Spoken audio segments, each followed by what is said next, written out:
안녕하세요, 호주의 라이언입니다. 호주에 이민으로서 사시는 분들, 그리고 호주로 워킹 홀리데이 프로그램을 통해서 오신 분들, 그리고 호주에 관심을 가지고 계신 많은 분들께 호주에 대한 정보를 전달하고자 이런 유튜브 채널을 열게 되었는데요. 그렇다면 호주법은 한국법과 얼마나 어떻게 다를까요? 오늘은 이 주제를 가지고 호주 법률에 대한 첫 번째 시간으로 호주법과 한국법의 차이점에 대해서 알아보도록 하겠습니다.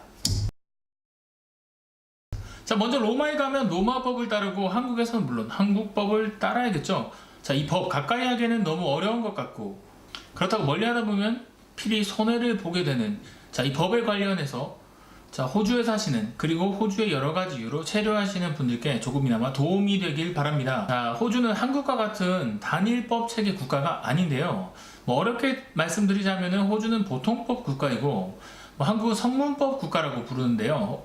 쉽게 말해서는 한국은 일반적으로 법전에 나오는 법들을 위주로 법관이 법을 해석해서 판결을 내리는 이런 시스템으로 구성되는데, 여기에 더해서 호주 같은 경우에는 판사들이 내린 판결에 근거를 둔 판사가 만든 법이죠. 이 판례가 의회가 만든 법과 더해지게 돼서 이런 판례 하나하나가 아까 말씀드린 의회가 만든 법과 동일한 효력을 가지게 되는 겁니다. 소위 선례 구속의 원칙이라고 호주 법원의 가장 밑바탕이 되는 초석을 담당하고 있습니다.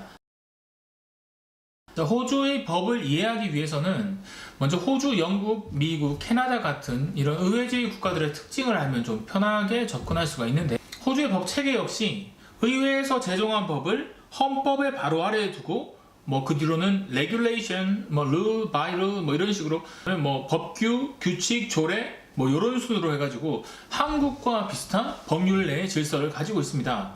대부분 한국 분들이 호주에서 법률 문제가 생겼을 때 한국에서의 법상식을 그대로 가져다가 생각하시기 때문에 아주 큰 낭패를 보시는 경우가 있는데요.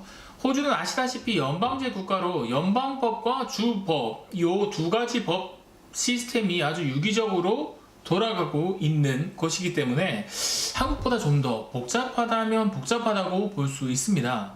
그래서 호주에서 법률 문제가 생겼을 때 변호사의 도움을 필요로 하는 경우가 아주 많죠.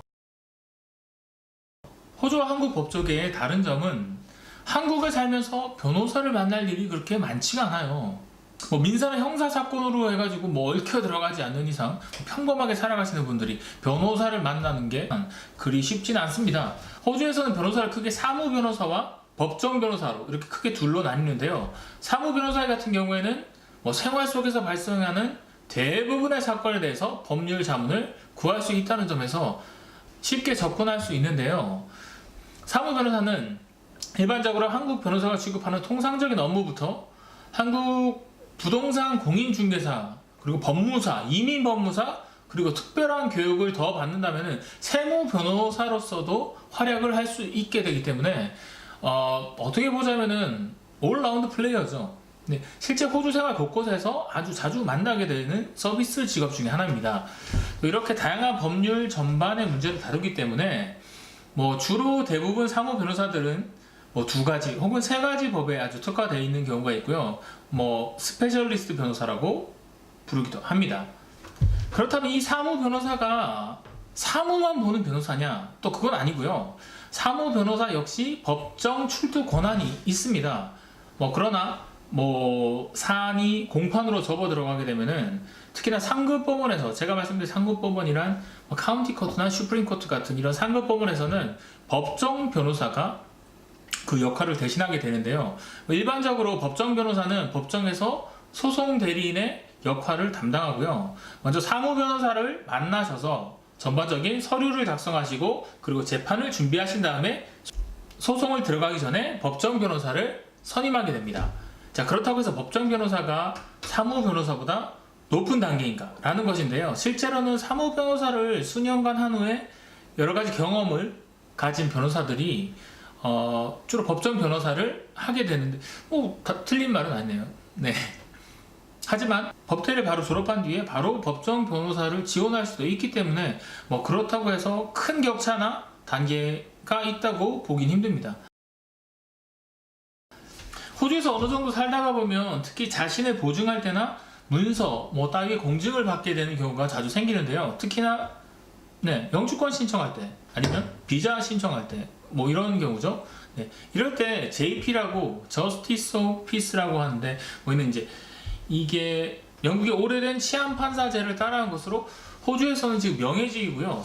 호주에서는 명예직으로서 서류상의 증인이나 서류의 양식이 요구사항을 만족하고 있다라는 것을 증명하는 일을 하는데요. 이 중 특별하게 뭐 알아야 할 점은 이 JP의 공증이 뭐 서류의 적절성에 관한 문제지 그 내용에 대해서 보증하지는 않는다는 겁니다. 이런 JP의 공증이 필요할 시에는 법무부에서 호주 법무부에서 주관하는 사이트에서 쉽게 위치를 찾아볼 수도 있고요.